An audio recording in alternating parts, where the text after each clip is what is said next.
Bismillahirrahmanirrahim. Alhamdulillahirabbil alamin. Allahumma shalli wa sallim wa barik ala sayyidina Muhammadin amma ba'du. Teman-teman yang dirahmati Allah, dalam banyak ayat Al-Qur'an, dalam banyak hadis Nabi Muhammad sallallahu alaihi wasallam, sering kita diberikan informasi sekaligus motivasi bahwa Allah menjanjikan surga dan segala kenikmatannya bagi orang yang bertakwa.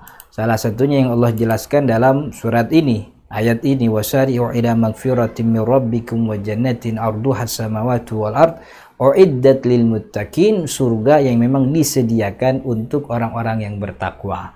Artinya untuk bisa masuk dalam jajaran penghuni surga dan mendapatkan kenikmatan itu, level kita harus kita upgrade sampai jadi orang yang bertakwa.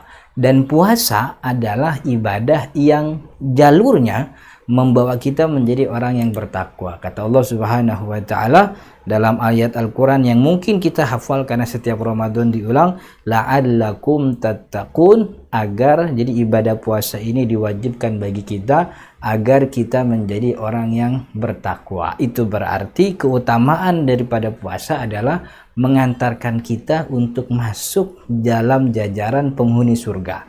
Bukan cuman itu, surga yang dimasuki oleh orang-orang yang berpuasa itu jalurnya khusus, tidak berbagi dengan orang lain. Jadi kata Nabi Muhammad SAW bahwa nanti di surga itu ada pintu khusus namanya pintu Rayyan, Bab Ar-Rayyan. Dan pintu Ar-Rayyan ini adalah pintu khusus yang dilalui oleh para orang yang berpuasa. Sudahnya dapat surga, dan pintu surga jalurnya pun khusus. Itulah keutamaan orang yang berpuasa. Itu di akhirat. Di dunia Allah Subhanahu wa taala melalui nabinya dalam sabdanya mengatakan bahwa salah satu keunggulan orang yang berpuasa, doanya diijabah. Dari mulai terbit fajar dia sudah menahan lapar, dahaga, sampai maghrib, sepanjang waktu itulah waktu mustajab. Maka amat sangat beruntung sekali orang yang melakukan ibadah puasa. Sudah dijanjikan surga, di dunia dijanjikan bahwa doanya diijabah oleh Allah Subhanahu wa taala. Bukankah itu keinginan kita? Bahwa kita ingin setiap doa kita diijabah oleh Allah, dan Allah menyediakan ibadah yaitu namanya ibadah puasa. Apalagi kalau itu dilakukan puasanya di bulan Ramadan. Dan bukan cuma doa diijabah, ibadah puasa ini adalah ibadah yang spesial.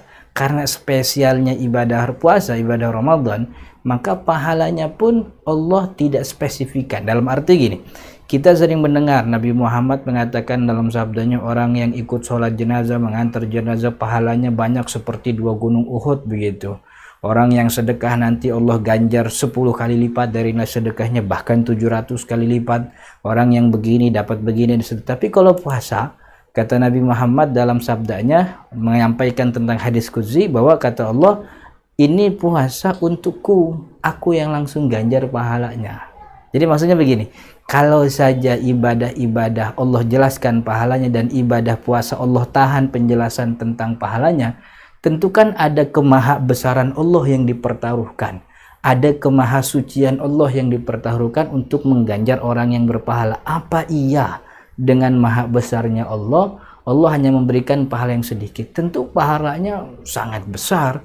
Tidak bisa kita bayangkan sebesar apa pahala puasa, karena Allah mempertaruhkan kemahabesarannya untuk mengatakan, udah, kalau bahasa yang sederhana, udah, lo jangan ngurusin, tuh urusan gua, kan gitu. Kata bos, ambillah duit 10 juta, ambillah duit 3 juta, ambil sekian. Cuman buat yang ini khusus nih urusan sama gua, spesial begitu. Itu dia akan mendapat kenikmatan yang mungkin orang-orang lain ini dapat nikmat juga, cuman tidak senikmat yang dia dapatkan nanti, karena si bosnya itu mempertaruhkan nama dan jabatannya untuk mengganjar si orang tersebut. Begitu juga Allah yang maha besar. Tentu ditutupinya nilai pahala puasa menunjukkan bahwa spesialnya pahala puasa. Maka sangat beruntung sekali orang yang berpuasa. Kemudian juga selain itu, bau mulutnya orang puasa justru diminati, dicintai oleh Allah Subhanahu wa taala. Mungkin ibadah kita jarang, sedekah kita kurang, senyum kita juga masih malas-malesan, tapi ada satu ibadah yang membuat kita dicintai oleh Allah walaupun cuma bau mulut kita, itu puasa.